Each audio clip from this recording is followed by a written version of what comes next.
This is the Beyond Barriers Unscripted podcast. So growing up, we were self-sufficient, independent, didn't hire help, didn't expect help. We just did everything ourselves. Hello and welcome. My name is Randy Owen, and in this episode, we speak with Dr. Paul Peterson. Now, Dr. Peterson has been a member of the board of directors at Society for the Blind for several years now. He's also been a practicing chiropractor for quite a few decades. During our conversation, Dr. Peterson shares his experience growing up with low vision and striving to achieve excellence. Before we get to that conversation, I'd like to ask if you enjoy the show to please consider hitting the like button. Go ahead and subscribe, share with a friend. If you have any ideas or questions or comments for the show, or you'd just like to reach out and say hi, my name is Randy Owen, and you can email me at bb.unscripted@gmail.com. And now, my conversation with Dr. Peterson.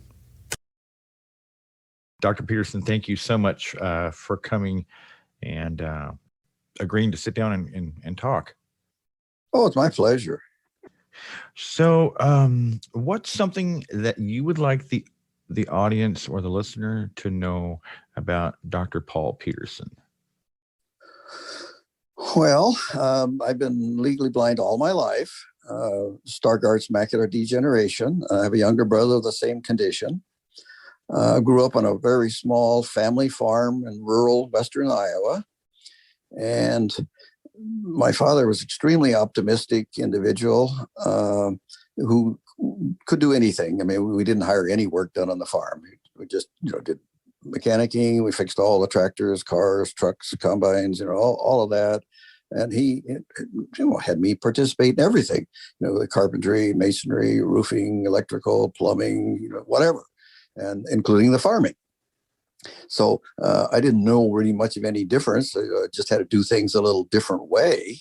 And but I appreciated that, my father letting me do whatever I could do. And he was, like I say, very optimistic, very mechanically minded. And I'll never forget one saying he said in mechanical terms again, referring to my vision. He says, well, you kind of have some dim headlights, but you got a really good battery, referring to my brain. Yeah. So he said, you get a good education and work hard. If nothing else, you can always hire a chauffeur to get around, Yeah. So, and he also said, the difficult jobs we do immediately, the impossible take a little longer. So growing up, we were self-sufficient, independent, didn't hire help, didn't expect help. We just did everything ourselves. So that's kind of how I grew up. And when I went off to college, a couple of years of liberal arts college, and then decided to go to Palmer College of Chiropractic. That was a very intense program. It's 4 years. Well, it's crammed into 4 years. The first 2 years are 32 units each semester. So it was a load. Wow. Yeah. So I went to the director of admissions, Dr. Virgil Strang, and said, this is my background, independent, self-sufficient, but with my vision, I just know I just wouldn't be able to do everything without some kind of assistance. He says, I don't think that'll be a problem. We can have people come in to read the exams for you, and if necessary, help record them. And he said, even I'll help you. And he was one of the instructors, taught anatomy and human dissection. Well, it was a little scary. Come exam time, he's the one that read the exam to me. So I thought, holy moly, the instructor giving the exam, I better not fail this subject. So luckily, every one of his courses, I got 100%. So didn't have any difficulties there. So, and he said something, he said, people that give receive far more in return than those who give. And I never forgot that. And I've kind of found that to be true. After some time, how I did it in classroom, the Iowa Commission for the Blind helped get me through the Palmer College of Chiropractic, which is in Davenport, Iowa. And we had one of my classmates copied notes. Well, they used carbon paper back then. They didn't have, copy machines. I remember. So, you remember? Yeah. All right. Oh, yeah. So in the classroom, I would focus on the instructor. And we had 4,200 some classroom hours. So it was a lot of sitting in the classroom. Of course, I sat in the front row and they had the big overhead projectors. It was enough contrast. I could see some of that, of course. But I would listen and get the big idea of the course that particular hour each day.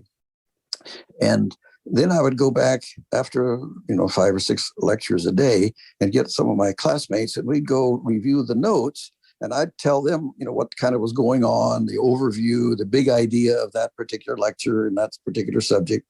And we reviewed the notes, and then I would pick up the information in between. But I would then kind of explain to my classmates how my mind was working, how I was compartmentalizing things, putting something in memory bank number 7, this and da-da-da-da-da, and also understanding what the words meant instead of just memorizing things. Like I'll never forget my first day there at Palmer. An instructor put up on the board, fovea capitis femoralis. And I thought, holy smokes, I had never taken Latin or Greek. What am I doing here? But when it broke the word down, fovea means whole, capitis, like decapitate the head. Femoralis is the femur bone. So hole in the head of the femur. And you look in the round head of each femur bone, there's a little hole in the end where a round ligament goes in there called teres ligament that holds the ball into the socket. So, hole in the head of the femur. So, it made sense to me. And then after 2-3 years of doing that, some of the administration began to notice that I was, helping out classmates, and someone must have said something. So they asked me then I'd be considered giving a review program for those students who are having difficulty or failed, to help prepare them to take exam over again from that same instructor. So, sure, I could do that. So, doing that, then I helped them develop some teaching skills. And we'd have 25 students at a time in there. And I was lucky, did well at Palmer. I was, in fact, a valedictorian, And so it helped me understand the materials even better. And you really own it when you teach it. Yeah. Yeah. So then later, after graduating, they asked me if I would continue doing that and maybe even teach some other subjects there. I said, well, I guess I could do that. So actually, I got on the full faculty after a little while, and taught the students. And what was unique about it, that because of my vision, I couldn't read the notes, So I had to memorize each lecture the night before, and we had 5 lectures a day, 5 days a week. So luckily, I had a good memory, and because of the way I learned it, it was only about 10% was memorization. The other was understanding what it all meant. So I taught from memory. Sure, on the big overhead projectors, I made up these images on this plastic material you'd put on the overhead projector. And, I'd put certain transparencies. You remember the word. I transparencies. do. Yep. That's right. That's right. So I'd either have numbered, number 13 is the gastrocnemius, or the red one is the tibial artery, or whatever it was, So I taught mostly anatomy and then human dissection and then review courses and other things. And so, I never had one student say, Dr. Peterson, this is so much material, we can't learn all this. I was teaching it from memory. How could they say that? So they didn't. But I enjoyed the students. We had students from all 50 states and 29 countries and different backgrounds. They had second careers and so on. So I really enjoyed it, and I had to be good at it. So that was rewarding as heck. And on the side, I'm hoping the society can get back to having our clients come back in. I found it was more effective teaching in person. I got feedback. Some students that were afraid to ask questions in front of others would come up to me at the end of the class or in the hallway or cafeteria, ask me questions that I could talk to them personally about it. So I found there's some real benefits on that. Anyway, so on with that. Then they had me as one of the staff doctors because I was licensed as a chiropractor then, and had me in the public clinic working with the senior interns with the actual public patients and so on. So got a little more experience there. Took a lot of extra seminars on weekends, a lot of extremity work. So then they asked if I'd be the team doctor for the rugby football team. So I traveled with them, basically all over the country. And we had a very successful rugby team. So, but after a number of years of that, I just, studied to become a chiropractor. So then I come to California and set up practice in Sacramento. Actually, after about 3 years, did go back to teaching, and enrollment doubled there. So I went back, taught another couple of years, and then went to Southern California, set up practice down there in Tustin, that's in Orange County, until I outgrew the office down there. And my wife just didn't like Southern California as much. She didn't like tuning up the bumpers on the freeway going to and from her work, and got out of town. It was mostly just desert. So we came back to Sacramento and started a third practice. So that's, 44 years ago, and been here ever since. So that's a little thumbnail sketch, I guess, of me. Why Sacramento? I had a friend, a classmate at Palmer, who was from Sacramento. And that very first winter, Christmas break, he invited me to come out here. His dad was a chiropractor and 3 uncles were chiropractors. Oh, sure. Well, I came out here and I couldn't believe it. All you needed in the wintertime was a sweater. I always need parkas and gloves and a hat, and you still would freeze, And so, well, this is great. So then he said, well, let's come back in the summer. We had 1 month break. We were on a quarter system, so we had a 1 month break in the summer. So I came back out in the summer, and oh my gosh, the weather was fabulous. No humidity, all the fun things to do, the fresh fruits and vegetables, And I said, hey, this is kind of where I want to be. So that's how that came about. So growing up with vision loss, myself personally, I was the only one that I knew. Was it like that for you? What was school like? School, other than my brother was 2 years younger, there was no one else in school who had vision problems. But the school system in Iowa is a fabulous school system. In fact, for most of the years, they always, and the SAT scores always come out number 1 or number 2 in the nation. So very good school system. They provided me with a kind of a closed circuit TV reading system. It was basically a device that you'd put the book underneath. This device would come down on top of it and had a fluorescent light that would shine on it. It reflected the back off a mirror back up to the screen, a little like an old time TV screen. It wasn't real sharp, but hey, it magnified it, and it helped me, in high school, study, take tests, and that sort of thing. Other than that, I had to come up with my own devices, use felt tip pens or Sharpie pens, and bold or different colors for different things. So in school, there weren't hardly any aides. No other students that had any vision trouble. So I was kind of unique, I guess. So when did you first come into contact with the blind and low vision community? What was that like? Oh, well, that would be primarily when I went to Palmer College of Chiropractic. I don't remember how the connection came, but the Iowa Commission for the Blind became aware of me, or somebody at the school had contacted them. And Kenneth Jernigan was the president of that, who later on, when you became president of NFB, and was just a dynamic individual.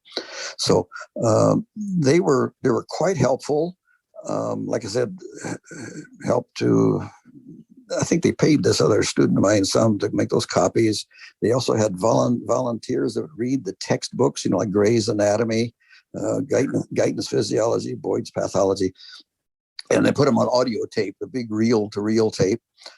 Little challenging there because the volunteers didn't know medical terminology. So I remember one time they were reading like epinephrine. I scratched my head. What the heck is epinephrine? And then found out it was epinephrine, and norepinephrine, adrenaline. So there's some challenges there. They provided, a tape recorder, of course, to play that sort of thing. Not a lot of assistance there. Obviously, the state paid for my tuition, which was a great help. A great help. Yeah. Early on, my father told me afterwards, when I was young, starting the school system there, and I went to a one-room country schoolhouse through 8th grade. So we walked to school, had a total of 14 students, one other in my grade, all 9 grades there. So, we we're all similar. We got along great, played together. But apparently the school system recommended that my parents send me to the school for the blind in a different city all the way across the state in Iowa. And my father declined that. He thought it'd be better for me to stay in the public system for social development and so on. And like I say, I wasn't afraid to participate in anything that I could do. Yeah. So I and no one excluded me, which was good. It was like, again, my small rural community in Iowa, so I didn't feel excluded at all. Not at all. How did you first find out and become active with Society for the Blind? Well, Kenneth Jernigan, who I said was at that time president of the Iowa Commission for the Blind, then become president of NFB, was having a national meeting in New Orleans. And they asked if I would be one of the presenters at the national convention. So, well, sure. So I went down there, and I mean, over 3,000 participants. I'd never been around so many excited, enthusiastic, wild, fun people. It was a great experience. Well, apparently the former executive director of the Society for the Blind, Brian Bashan, was there. And sometime after that, he and at that time, chairman of the board asked to come and speak to me, and they did. And they asked if I would consider being a member of the board of directors here. So that's how that came about. And when was that? What year was that? That was long before I started working there. Yeah, 1998. Oh, wow. So you've been doing this now for 22, 23 years. Yeah, that's right. Yeah. Although I was on the board of directors of the Society, of the Palmer College of Chiropractic for 33 years. So I'm kind of used to being a long-term board member, I guess. And it was a great way for me to, contribute whatever I could contribute from my experiences. And I try to. So what is it about serving on a board of directors that draws you? It keeps you committed? It's a major commitment. It is a major commitment. That's right. In time, talent, and treasure. Mm-hmm. But it really helped me at college, of course. And I guess it's a way of feeling that how I can give back some. And not only that, but you have people on the board become good, close colleagues. We help each other too, outside of board business. You kind of keep your thumb on the pulse of what's going on, the new developments in low vision or blindness. You get to work with some very, very talented administrators and instructors, and you get to meet some of the students and see the results of there. I mean, that's real feedback, positive feedback, and it keeps you going, just like teaching at college, it keeps you young. And so look, I've enjoyed it. As long as they think I'm contributing, I'll continue to do it. If I asked you to share one inspirational story, whether it was as a member of the board of directors at Society or as a teacher, perhaps you had a student, but if I asked you to share, if you would share just one inspirational story, what comes to mind?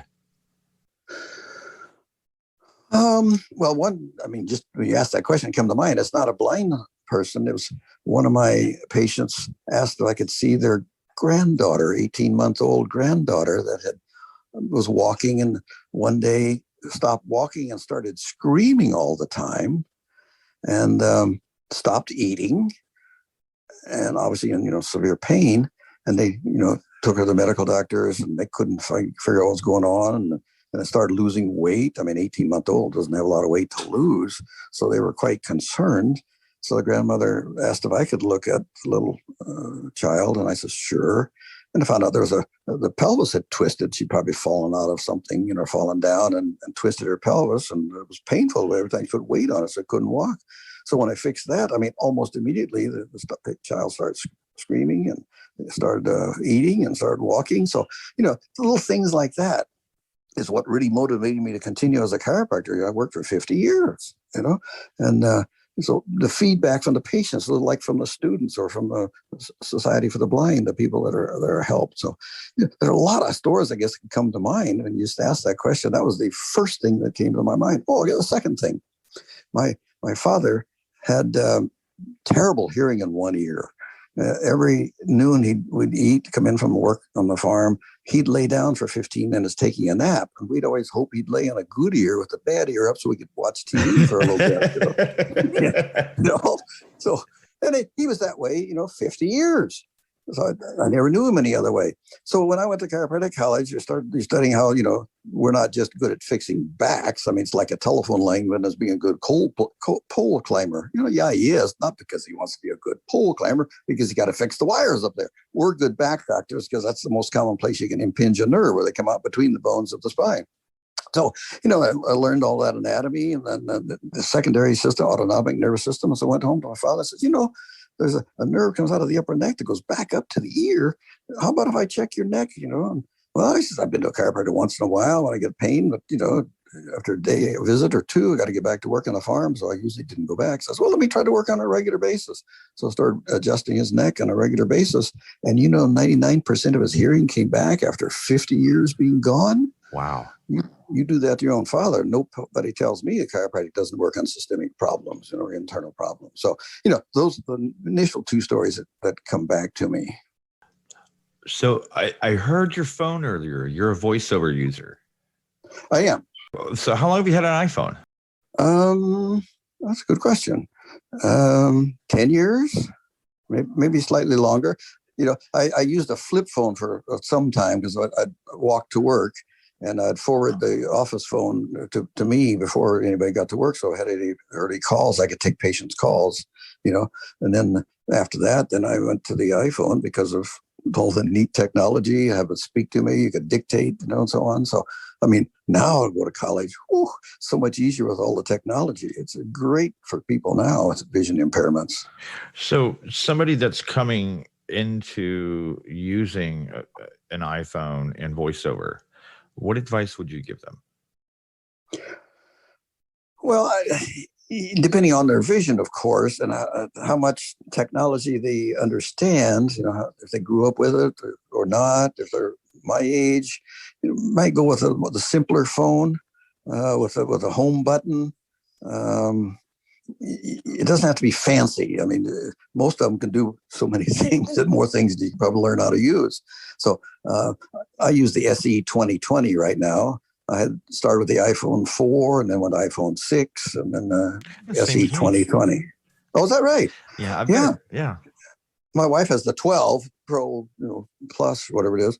But, I don't need anything that complicated and that fancy. This one works just fine.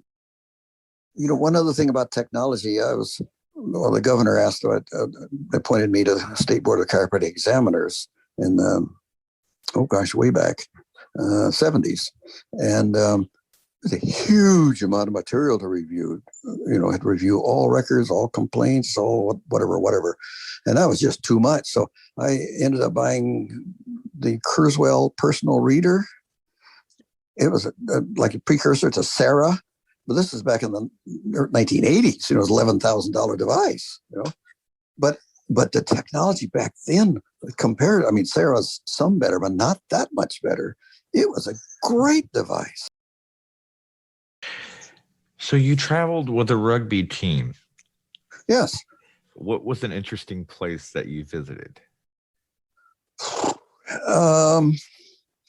Well, we would travel regularly.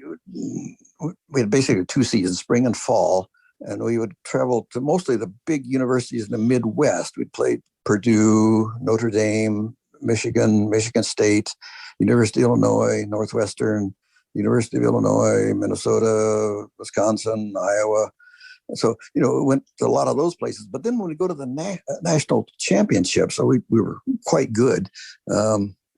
Part of it, by the way, was we had a coach that was an all-star at that time from Rhodesia, Africa. And I had a number of players from Australia and New Zealand, Africa, South Africa, Ireland. That's their sport. These big universities did too, but I think with the coach, and then secondly with chiropractic care, we take care of the patients and get injured during the game. Back then, there were no substitutions. If a person got injured and couldn't play, you played one man short, So I'd have to get them fixed up and during the game, get them back in there. And some of the national tournaments we'd go to would be out of the Midwest. It could be New Orleans or back in the East, so or even Canada. And there they didn't know what Palmer College of Chiropractic was. And I would just dressed in casual clothes on the sideline. And they played 5 games on a weekend. It'd be fun, the first game, and hear some people, who are we playing the first game? Palmer College of Chiropractic? Who in the heck are they? Oh, that shouldn't be a problem, And more often than not, we'd win.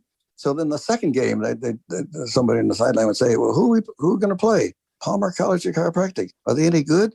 Yeah, just look. And they point out to the field. First game on Sunday, like the third game. Who are we going to play today? Palmer College of Chiropractic. Oh, no. It would just swing. And that was so much fun for me, just, doing that. One time coming back from Canada, one of our players, a small guy, it was called a hooker. He's the guy who pass press gets tackled. They have to let loose the ball, and you get in a scrum. You got people on both sides, and you have this little guy hang over the shoulders of 2 big guys in the front line. They try to shove the other team off the player that's on the ground and get the ball. You have to kick it back between the legs of the front line to the players in the back. Little guy from New Zealand, and he was tired, so he got up onto the coat rack, and fell asleep on the bus. Well, we'll come to the border coming back in Detroit. The guard found him up there, a foreigner, and they knew he was trying to sneak into the U.S. So, was that a delay? Was that a problem? So little funny things like that. One time in New Orleans after a tournament, I went to I'll party, and rugby players like to party a little bit after the games, and they were there, and a whole group of, in this case, were black individuals were going to beat the heck out of these white players. But one of our players was a black player, Willie, and Willie stood up and said, "Hey, these are my guys. These are my brothers. Leave them alone." And they did. So just little places like that. In fact, I remember after that, because I'd ride in the bus down there with him, and we had won that tournament. So Dr. Dave Palmer, who's the grandson of the discoverer of chiropractic, also owned radio and TV stations, and he flew his TV crew down there to film it. And then they asked afterwards, you want to go back in the bus, travel back in the bus with the team, or you want to fly back on our Lear jet? I think I'll go in the Lear. Dave Palmer had a Lear jet, and he could land, go right into the his own private hangar, and his car was in there, and you got out of the out of the Lear jet, go into the car, and away you go. So it was a nice way to travel. A lot easier than the bus, but on the bus was so much fun with the players too. But so a lot of things like that. We played out here at Monterey. They had tournaments out in Monterey. And a lot of the local chiropractors would come, and there's some good teams out here, especially the what's actually not college teams, but clubs, like the Bay Area Club. Whew, they played together year after year after year. They were tough. So, but you got to meet a lot of people and see a lot of good teams and have a lot of fun. Advice for anybody considering medical school or going through an intense program. Yeah, how many you said 32 units per semester? Yeah, 32 units in the first 2 years. You had that at that level. It was nothing but study. How do you do that? You go to, luckily the classroom, like say all the lectures were there. It wasn't much home assignment. It was all lectures. Our state licensure boards require us to be in the classroom. They don't, that's just how the laws are right now. So we had to do all of that. And then all afternoon and evening was just study. It just was, you couldn't work, you couldn't play, you had to live it. Star Trek was on in the evening. We never could see any of that on TV. It was just awful. But, I had an opportunity, a chance, to be something, to get an education. So I took advantage of it. And so it was worth it. Yeah. All my high school classmates were getting cars and doing everything. It's someday I'll catch you and pass you.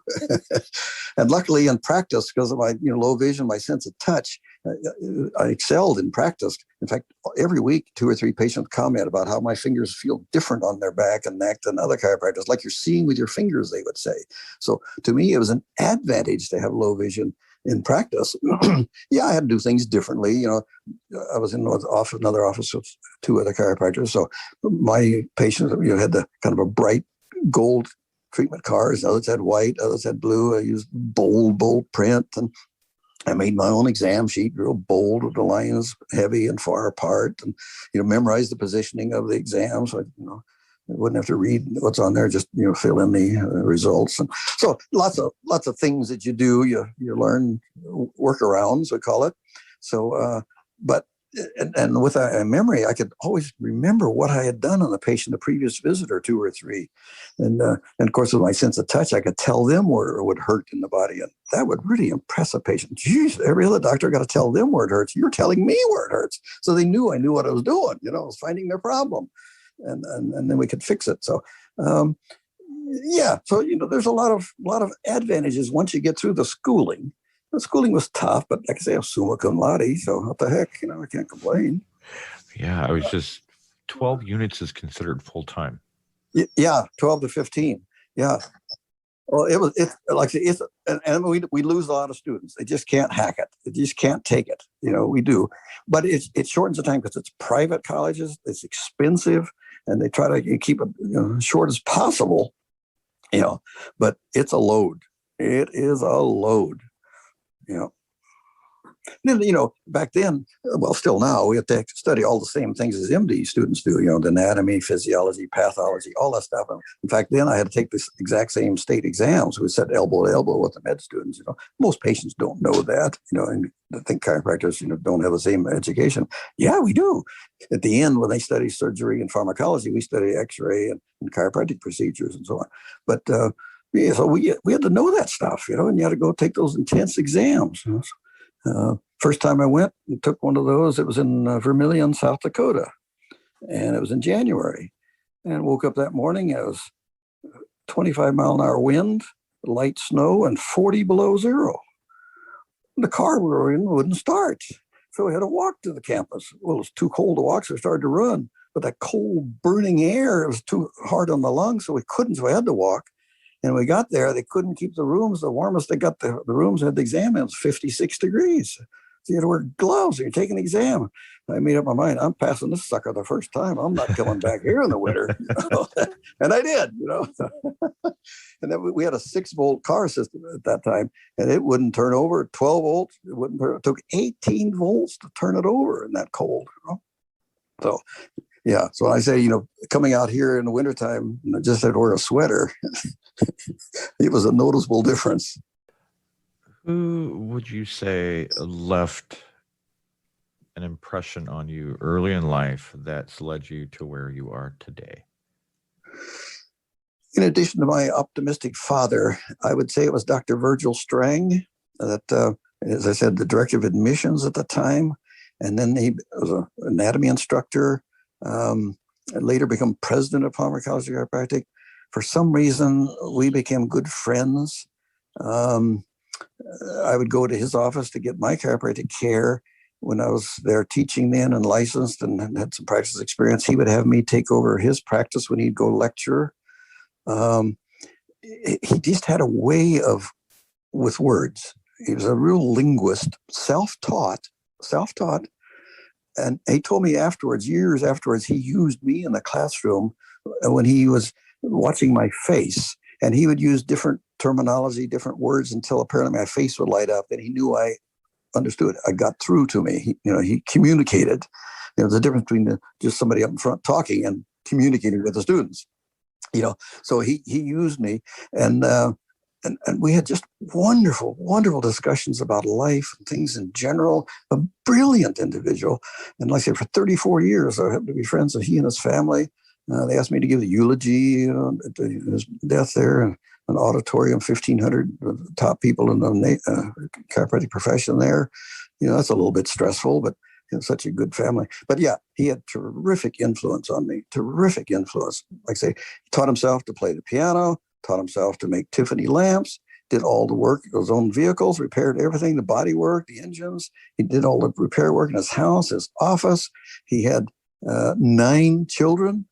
He taught full time until 2:30, and then he'd go in his office and practice till 9:30, 10 o'clock at night, plus Saturdays until 1 in the afternoon. And, I said one time, Virgil was his first name. I said, Virgil, wouldn't it be great if somebody gave you $1 million? And, he immediately said, I wouldn't take it. I said, you wouldn't? He said, no. He said, what's pleasure for me is looking back and say, I did that. That's the kind of guy he was, So, yeah, you asked that, the first question, my father, and then Dr. Virgil Strang. Future plans for Dr. Paul Peterson. What's that going to look like? Future plans? Mm-hmm. Next year, next 5 years, whatever you want to pick. I'd like to get back to traveling again. Like I say, because of the classmates I had from all various countries and different backgrounds, and then teaching, got to meet these people. I had an opportunity to travel. They'd invite me to come to their state or their country, had somebody to stay with, somebody could show me around. He really gave me the virus, bug, the travel. And so we have, so I worked very hard in my life. I say I worked 50 years, but I played hard too. I found that after a lot of years of work, you had to get away now and then to stay fresh so you didn't burn out. And so we started traveling, started in 1976, cruising. And I found out a terrific way. Back then, there were no phones on the cruise ship, no way of communicating off the ship. If there's an emergency, we couldn't do a darn thing about it, couldn't even be notified about it. But it was a great way to get away, to unwind. And when I come back, then I was anxious to work again. So I did a lot of that. And I never did burn out. So now we've been on 141 cruises and visited 109 countries. Wow. And and I've learned a lot. Every time you go somewhere, you learn about that culture, you learn about this. And also, you really appreciate home more. People complain so much about what's going on in the United States. They need to go overseas. They need to go to some of these other countries. They would appreciate America much, much more. I mean, there's some great places. We've run some of them several times and have good friends there, but it's just not quite the same. We've got so much here, so much talent, so much material, so much clean water, clean air, plenty of good quality food, things to do. I mean, it's just marvelous. So that's what I'd like to do, get back to do more traveling. And I always did enjoy teaching. Teaching was extremely rewarding for me, maybe because I was halfway good at it. But if something like that come up again, I'd probably do that. So the little girl that you had helped, mm-hmm. What would you say to her today? Well, first of all, thank your grandmother for seeking out alternate care, just like visually impaired people don't go with the first response. Oh, you can't do this, you can't do that. Try something different. Don't just give up. Keep going.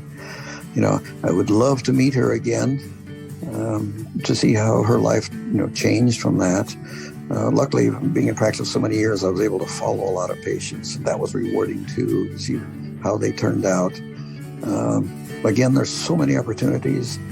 And for visually impaired, now with all the electronic things, the technology, I mean, there isn't much that we can't do. There's a few things, of course, but the visually impaired can do so much now. And work. I could have taken Social Security and not done anything all my life, but that wasn't me. Like Virgil Strang, the pleasure for him was looking back and say, I did that. So get educated, get trained, get to work, do something, and not only help other people, but it helps you too.